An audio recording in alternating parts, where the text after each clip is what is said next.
नमस्कार दोस्तों, मैं प्रकृति पांडे आपका स्वागत करती हूँ चैनल यूपीसी पे चर्चा विद विशाल के साथ। आज हम लोग डिस्कस करेंगे एक बहुत ही इंपॉर्टेंट टॉपिक पर, that is Fengal cyclone. What is Fengal cyclone and how did it occur? तो चलिए जानते हैं फेंगल साइक्लोन के बारे में।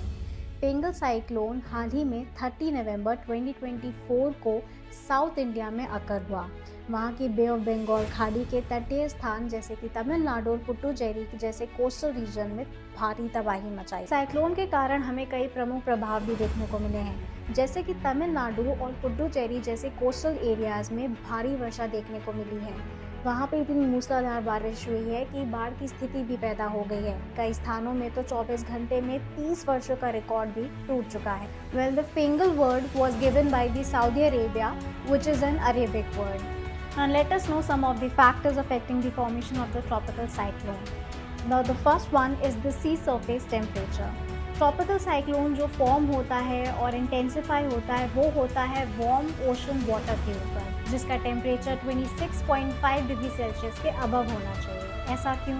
क्योंकि वार्म ओशन वाटर जो होता है वो कैसी एनर्जी प्रोवाइड कराता है साइक्लोन को, जो कि उसको डेवलप होने के लिए, इंटेंसिफाई होने के लिए और स्ट्रेंथन होने के लिए हेल्प करता है। Now the second one is the atmospheric instability. अब ये atmospheric instability क्या होती है?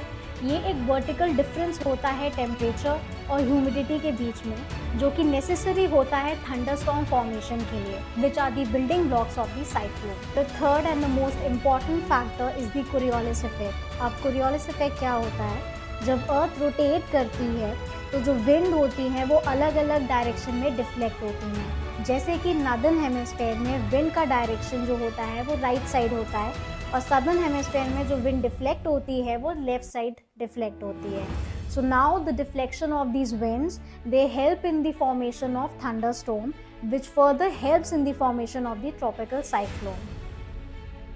Now the fourth factor is the weak vertical wind shear. Now the change in the wind speed and the direction with height is the wind shear.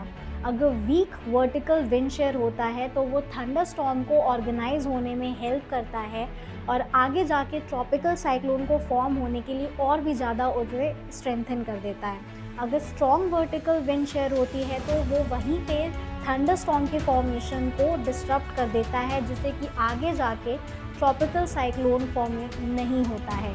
These were the some of the important factors for the formation of the tropical cyclone.